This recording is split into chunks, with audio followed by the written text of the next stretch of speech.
अस्सलामुअलैकुम, मैं हूँ आपकी होस्ट एरज। तो शुरू करते हैं अल्लाह के नाम से जो रहीम और करीम है। अल्लाह की बनाई गई इस दुनिया में आजकल हर कोई अपने लिए और अपने से जुड़े रिश्तों के लिए मेहनत करता है ताकि उनको आसानी फराहम कर सके। लेकिन आज हम आपको एक ऐसी बेहतरीन शख्सियत से मिलवाने वाले हैं जो उन बच्चों के लिए मेहनत करती हैं ताकि उनकी तालीम और मुस्तकबिल अच्छा हो सके। तो आइए मिलते हैं महा मीमन से। अस्सलाम वालेकुम, कैसी हैं आप? वालेकुम अस्सलाम, बिल्कुल खैरियत से। वैसे तो हमने आपका इंट्रोडक्शन करवा दिया है, लेकिन हम आपसे आपके बारे में कुछ जानना चाहेंगे। बेसिकली मेरा नाम महा मीमन है और I am founder of the learning skills. Learning skill इस वक्त 2 इनिशिएटिव्स पे काम कर रहा है। Mainly I am remedial therapist my self. मैं डील करती हूँ स्पेशल बच्चों के साथ। मेरे पास एडल्ट बच्चे भी आते हैं और मेरे पास छोटे बच्चे भी आते हैं, एजेस स्टार्टिंग फ्रॉम 4 ऑनवर्ड्स। दूसरा ग्रुप मेरे पास एडल्ट बच्चों का आता है, उनकी एजेस स्टार्ट हैं you can say 13 onwards and it goes like 30-35 years के भी बच्चे मेरे पास आते हैं। और एक अभी मैंने अपना इनिशिएटिव किया है, 6 मंथ्स हुए इसको। मैं अंडर प्रिविलेज चिल्ड्रन के लिए भी काम कर रही हूँ। Basically I am social activist as well.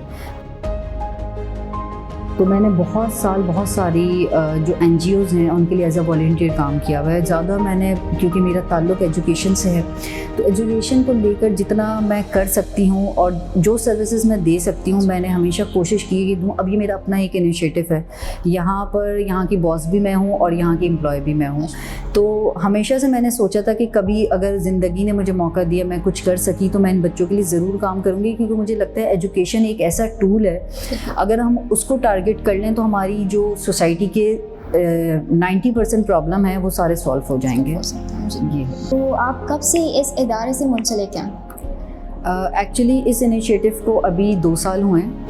1 साल पूरा हमारा कोविड में चला गया। आपको पता है ये मैंने स्टार्ट किया था और फरवरी में फर्स्ट केस कोविड का आया था हमारे सामने पाकिस्तान में। 28 फरवरी मुझे अब तक याद है, 28 फरवरी को फर्स्ट केस यहाँ पे रजिस्टर्ड हुआ था और उसी रात को अनाउंसमेंट हुई थी कि स्कूल्स बंद कर दिए गए हैं।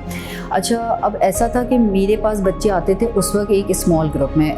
उस वक्त I was working in a double shift. मैं मॉर्निंग में एक स्कूल में काम कर रही थी, तो मैं वहाँ पर जाती थी। सुबह 7 बजे मैं घर से निकलती थी, मैं वहाँ पर जाती थी। वहाँ से 1 बजे मेरा ऑफ होता था, फिर 1 बजे मैं यहाँ आती थी। तो 1 to 5 I was managing this institute. जब फिर ये कोविड का हुआ तो स्कूल हमारा बंद हो गया, ऑनलाइन क्लासों की तरफ हम गए। बात आती है फिर मेरे अपने इंस्टीट्यूट की, तो उस वक्त मैं ग्रुप में काम कर रही थी। ज़ाहिर सी बात है उस वक्त एक बिल्कुल नई चीज़ सामने आई थी। हम सबको कोविड के बारे में कुछ पता नहीं था। जो हम केसेस पूरी दुनिया में देख रहे थे और हमें एक ये था कि जिस तरह रैपिडली ये इंक्रीज़ हो रहे हैं केसेस, हमारे पाकिस्तान में भी ना हो जाए। दूसरी बात ये थी कि मैं काम ही स्पेशल बच्चों के साथ काम करती हूँ। ये हैं ही वैसे ही ज़्यादा सेंसिटिव होते हैं, इनका बीमार होने का जो रेशो है वो दूसरे बच्चों से बहुत ज़्यादा है। और वैसी सर्दियों के दिन थे, फरवरी वाला जो मौसम होता है वो थोड़ा सा ऐसी गर्मियाँ नहीं होती, तो उसमें वैसे ही मेरे बच्चों की रनिंग नोज़ बहुत ज़्यादा होती है। जो डाउन सिंड्रोम बच्चे वो ज़्यादा बीमार रहते हैं।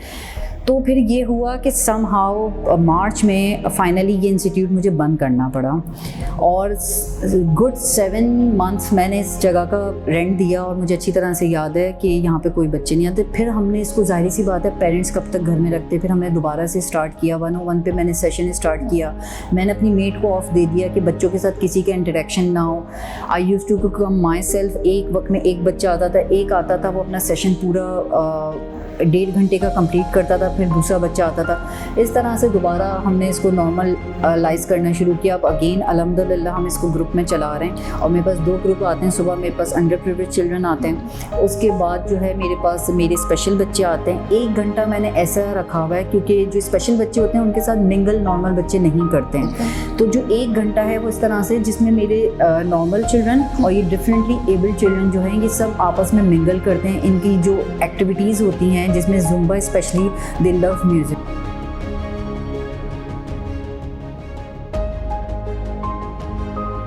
जुम्बा और एक्सरसाइज ना ये सारे बच्चे एक साथ करते हैं। जब आपने ये इनिशिएटिव लिया तो आपको कौन से चैलेंजेस फेस करने पड़े? मुझे बहुत सारे चैलेंजेस फेस करने पड़े। सबसे बड़ा चैलेंज मुझे ये फेस करना पड़ा कि ये जो हमारा एक ये थेरेपिस्ट की एक अलग दुनिया है। पेरेंट्स भी 3 फेजेस से गुजरता है। सबसे पहले जब बच्चा पैदा होता है, थोड़े टाइम कुछ बच्चों के तो बाय बर्थ ही पता चल जाता है, उनके फीचर्स, उनके सिंड्रोम अलग होते हैं, उससे पता चल जाता है। कुछ बच्चों का अर्ली एज जो होती है, जिसमें बच्चा 6 मंथ्स 8 मंथ्स का होता है, जिसमें वो आई कांटेक्ट नहीं करता, रिस्पॉन्ड नहीं देता, बिल्कुल जवाब नहीं देता, उसमें पेरेंट्स को थोड़ा सा इंडिकेट होना शुरू होता है, ठीक है। लेकिन समहाउ जो एक हमारे वहाँ पे एक चली आती है कि इसके फादर ने भी देर से बोला था, ये इसके बड़ा भाई भी देर से चला था, या कोई बात नहीं बच्चा, उसमें होता है ये अर्ली इंटरवेंशन का टाइम गुजर जाता है। अर्ली इंटरवेंशन स्टार्ट हो जाती है 1 ईयर से लेकर जो 3.5 वाली जो एज होती है, ये अर्ली इंटरवेंशन है। इसमें जितना बच्चा जल्दी सीखता है उतना किसी एज में नहीं सीखता है। मेरे पास जो बच्चे आते हैं वो उनमें से बहुत सारे बच्चे ऐसे हैं जो नॉन वर्बल हैं, जो घर जाके कुछ भी नहीं बता सकते। अगर उनके साथ कोई अब्यूज़ हो रहा है, कोई कुछ भी हो रहा है, XYZ कुछ भी हो रहा है, वो नहीं बता सकते। कम्युनिकेशन हमेशा एक थेरेपिस्ट और बच्चे के बीच में नहीं होता, थेरेपिस्ट और पेरेंट्स के बीच में होता है। हमारी डे टू डे पेरेंट्स से बात चल रही होती है। स्कूल को हम ऑन बोर्ड लेते हैं। स्कूल में अगर कोई प्रॉब्लम आ रहा है, बच्चे को स्कूल नहीं बैठ रहा, स्कूल में बच्चा नहीं बैठ रहा, तो उन चीज़ों को लेकर हम चल रहे होते हैं। क्लास का कैसा माहौल होता है, मतलब बच्चे तंग करते हैं या फिर आराम से?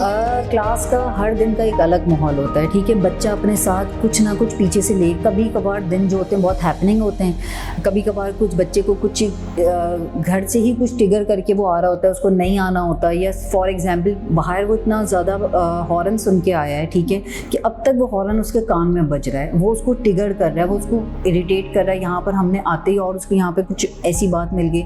हर दिन का माहौल बच्चे के मूड पे डिपेंड करता है, और हर दिन मेरे लिए एक नया स्ट्रगल होता है, एक नई लर्निंग होती है। कुछ मैं हर दिन बच्चे से सीख के जाती हूँ, कुछ बच्चे मुझसे सीख के जाते हैं। तो क्लास का माहौल जो होता है ना, वैसे मैं खुद, मेरी कोशिश ये होती है कि डिप्रेसिंग माहौल बिल्कुल भी ना हो। मैं हर वक्त बच्चों को वेलकमिंग करती हूँ, और मेरी कोशिश ये होती है क्लास का माहौल अच्छा रहे। लेकिन ये ट्रूली डिपेंड करता है बच्चों के अपने मूड के ऊपर कि वो किस मूड के साथ हमारे पास आ रहा है। कभी कभार बच्चा फ़ौरन स्विच हो जाता है अच्छे मूड की तरफ, उसको कोई एक्टिविटी दे दी, कभी कभार पूरा सेशन उसी मूड के साथ जाता है, उसमें वो चीज़ें फेंक रहा है, उठा के फेंक रहा है, इनफैक्ट हमें मार रहा होता है, पिंचिंग कर रहा होता है, हमें पुश कर रहा होता है, चीज़ें हमारी फेंक रहा होता है। बहुत सारी चीज़ें यहाँ पे ख़राब भी हो जाती है बच्चों की फेंकने के लिए, लेकिन ये आपको इस अंडरस्टैंडिंग के साथ ही काम करना पड़ता है। बिल्कुल, मतलब फ्रस्ट्रेशन बिल्कुल ज़ाहिर। देखिए कभी कभार ये होता है हम बच्चे को नहीं समझ पा रहे होते हैं, ठीक है। अब ज़ाहिर है बच्चा हमें नहीं समझा सकता। मैं ये बच्चे से कभी एक्सेप्ट नहीं करती कि बच्चा जो है ना मेरे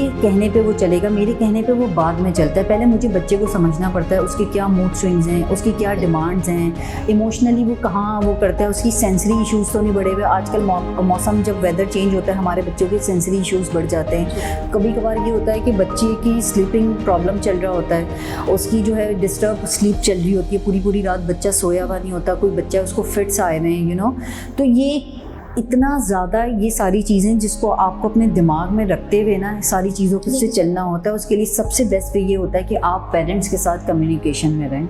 और मैं बहुत ज़्यादा थैंकफुल हूँ अपने सब पेरेंट्स की, दे आर वेरी विजिलेंट। वो ये होता है कि अगर कुछ होता है तो वो मुझे पहले से बता देते हैं कि आज बच्चे के साथ ये हुआ है, तो मुझे बहुत हेल्प हो जाती है, मैं उसको उस तरीके से डील करती हूँ। स्टूडेंट और टीचर के रिलेशनशिप को कैसे डिफाइन करेंगी आप? स्टूडेंट टीचर का रिलेशनशिप बहुत सिंपल सा है, और बिल्कुल वैसे ही जो एक माँ और बच्चे का होता है। एक माँ जो होती है उसको अपने बच्चे की हर नीड के बारे में पता होता है, बच्चा उसको पता होता है इसको किस वक्त खाना देना है, किस वक्त इसको क्या है, इसका इस वक्त क्या मूड है, इसने कौन सा गेम इसको पसंद है, इसको किस तरह के कपड़े पसंद है, ये क्या चाहता है, एक माँ को पता होता है। और मैं जिन बच्चों के साथ काम करती हूँ, मुझे उनके लिए 10 टाइम मोर विजिलेंट होना पड़ता है। मुझे जो है ना अपना जो सारा, अगर मैं यहाँ पर आ गई हूँ, मैं एंटर हो गई हूँ एक बार, सारी चीज़ें जो है ना, मेरे घर का कोई टेंशन है, मेरी अपनी पर्सनल कोई टेंशन है, कुछ भी, वो सारा बैक ऑफ द माइंड मुझे रख के सिर्फ और सिर्फ फोकस करना पड़ता है बच्चे के ऊपर, उसकी प्रॉब्लम्स के ऊपर। और बस अब मैं यहाँ पर हूँ तो ऐसा नहीं हो सकता कि आपके हाथ में मोबाइल है and you are dealing with the child, ऐसा कुछ भी नहीं होता। बच्चा तो आपका मोबाइल उठा के भी फेंक देता है, और ऐसा बहुत बार हो भी चुका है। तो आपको जो है ना बच्चे और पेरेंट्स, एक टीचर का वही रिलेशनशिप है जो एक माँ और बच्चे का होता है, और मुझे तो 10 टाइम मोर फोकस होना पड़ता है, उसकी बात पे अटेंशन देनी पड़ती है। कभी कभार ये होता है कि बज़ाहिर आपको नज़र नहीं आ रहा होता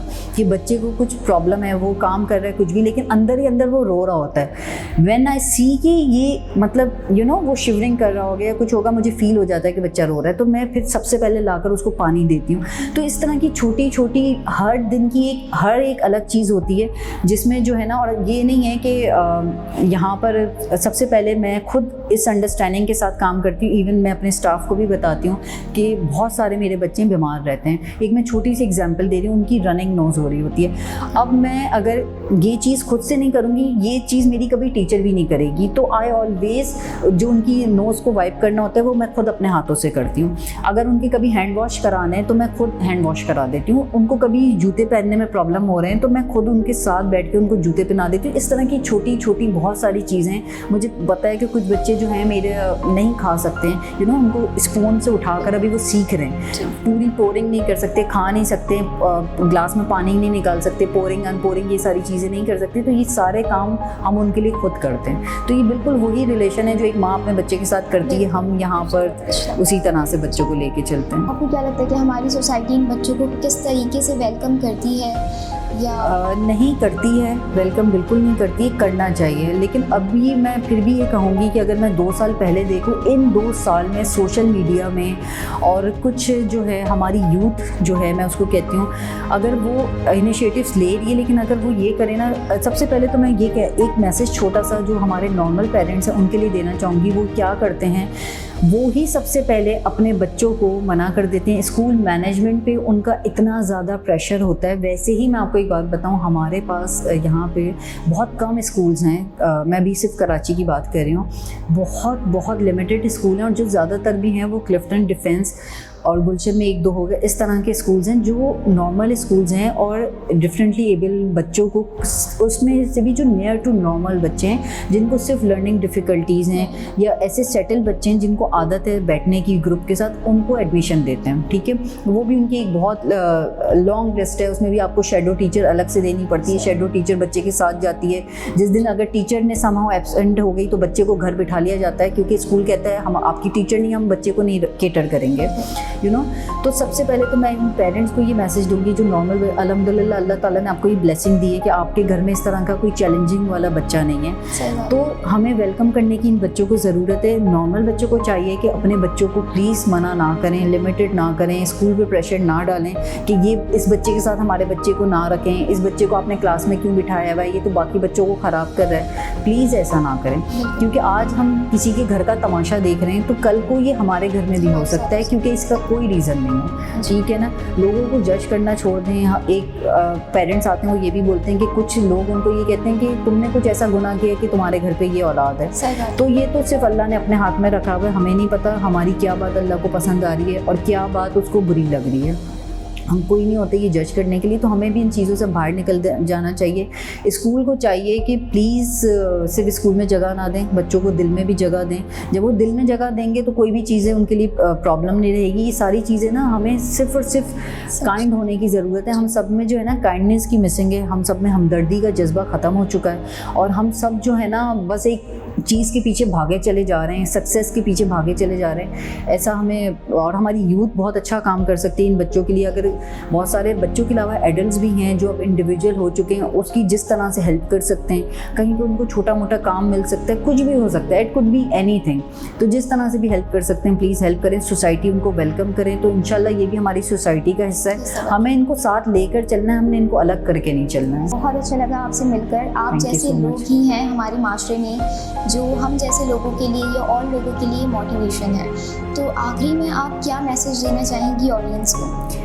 थैंक यू सो मच। और मुझे ये लगता है कि ये जो बात आपने की है ये सिर्फ मेरे लिए नहीं, हमारे पास ऐसे बहुत सारे लोग होने चाहिए जो इंडिविजुअली कुछ ना कुछ, मैं ये कहती हूँ जब अल्लाह ने आपको इतना काबिल कर दिया है और आप कुछ कर सकते हैं अपने आसपास के लोगों के लिए, आपको कोई बड़े उस पर जाके लेवल पे करने की कोई ज़रूरत नहीं। जो आप कर सकते हैं वो करें।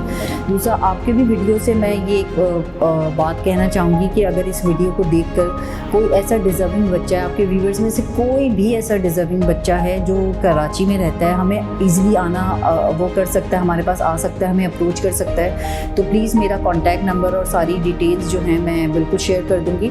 तो आप प्लीज़ अगर उसमें से कोई देख कर मुझे अप्रोच करना चाहता है तो यू ऑल आर वेलकम। कोई भी डिज़र्विंग बच्चा है, स्पेशल नीड्स का है, अंडर प्रिविलेज चिल्ड्रन है, कोई भी पढ़ना चाहता है तो प्लीज़ वेलकम और थैंक यू सो मच। ये था हमारा आज का सेशन। आपसे फिर मुलाकात होगी किसी नई पर्सनालिटी के साथ। जब तक ये